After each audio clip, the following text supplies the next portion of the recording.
کہ مسجد میں ایک شخص ایسا آیا تھا کہ وہ سب سے کہہ رہا تھا کہ میری تھوڑی سی تقریر سن لو، میرا بیان سن لو۔ تو لوگ کہاں کس کا بیان سننے کے لیے بیٹھتے ہیں نمازوں کے بعد؟ اس بزرگ نے لوگوں کو بٹھایا کہ اس کا واقعہ حقیقت کا ہے، ذرا سن کے چلے جانا۔ جب امام کی گرجدار آواز آئی تو لوگ بیٹھ گئے، ورنہ کس کا کون سنتے ہیں۔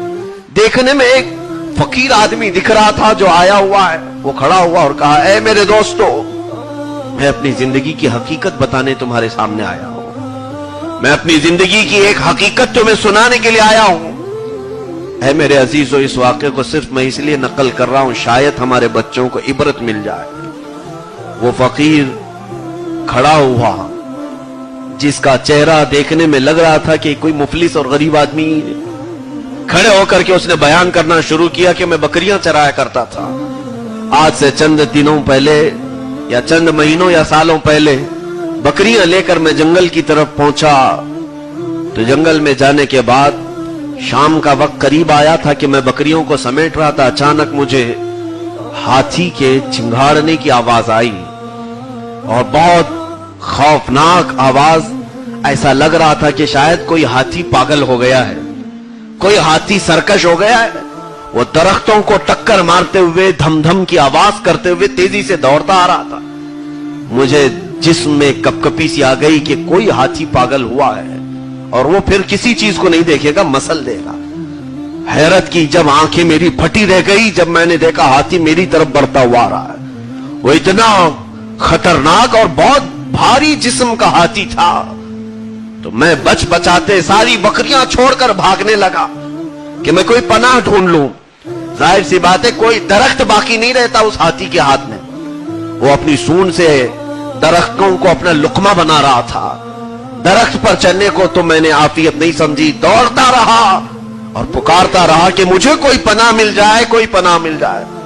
اسی اثنا میں ایک چھوٹی سی عمارت مجھے دکھی، گنبد ٹائپ کی، ایسا لگتا تھا کہ اس کے اندر کوئی قبر ہوگی، پرانے زمانے میں کسی کی قبر بنائی گئی ہوگی اندر۔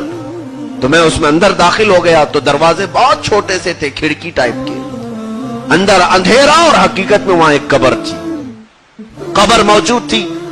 وہ ہاتھی دوڑاتا ہوا وہاں تک پہنچ گیا، اور جب وہ اندر داخل نہیں ہو سکتا تھا، چھوٹے سے دروازے تھے، تو اس نے اپنی سونڈ اندر داخل کی، مجھے پکڑنے کے لیے یا مجھے روندنے کے لیے اس دروازے کے اندر سے سونڈ داخل کیا، اور اس کی سونڈ خالی صرف مجھے ٹکراتی تھی تو میرا جسم پورا ہل جاتا تھا۔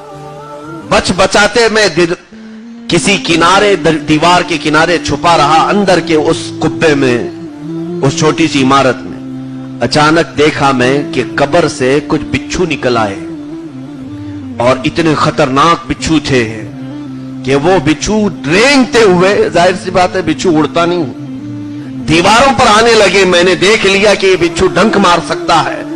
اب میرے پاس بچنے کی کوئی صورت نہیں تھی، ایک طرف باہر ہاتھی ہے اور یہاں بچھو نکلے ہوئے ہیں۔ اس گنبد سے ایک چین لٹک رہی تھی، زنجیر، میں اس سے لٹک گیا اور اپنے آپ کو بچا رہا تھا۔ اسی اثنا میں نے دیکھا کہ ہاتھی کی سونڈ کو ایک بچھو نے ڈنک مارا، دیوار پر چلتے ہوئے ایک بچھو نے ہاتھی کو ڈنک مارا، جس سے ہاتھی فی الفور مر گیا، ختم، باہر مر گیا، اور اس کی سونڈ بھی باہر پڑی تھی۔ ایسے مرا کہ اس کی سانسیں بھی نہیں سنائی دے رہی تھی، کچھ بھی نہیں۔ اور اسی اثنا میں وہ کہتا ہے میں نے دیکھا کہ بچھو بھی اندر چلے گئے، نہیں تھے، آس پاس کچھ بھی نہیں تھا۔ میں نے سوچا شاید میرے بچنے کا کوئی راستہ نکل آیا، نہیں تو اس نے اپنی موت کو بہت قریب دیکھ لیا۔ وہ کہتا ہے میں دروازے سے باہر نکل آنے کی سوچ رہا تھا، لیکن دروازے کے باہر یہ دیو ہیکل ہاتھی پڑا ہوا ہے، اس کے مر جانے کے بعد بھی اس پر سے مجھے گزرنا پڑتا، اس کے علاوہ کوئی راستہ ہی نہیں تھا، ہاتھی کے اوپر سے مجھے گزرنا تھا۔ اور اتنا خطرناک ہاتھی کے مرنے کے بعد بھی ہمارے اندر ہیبت طاری کر رہا تھا۔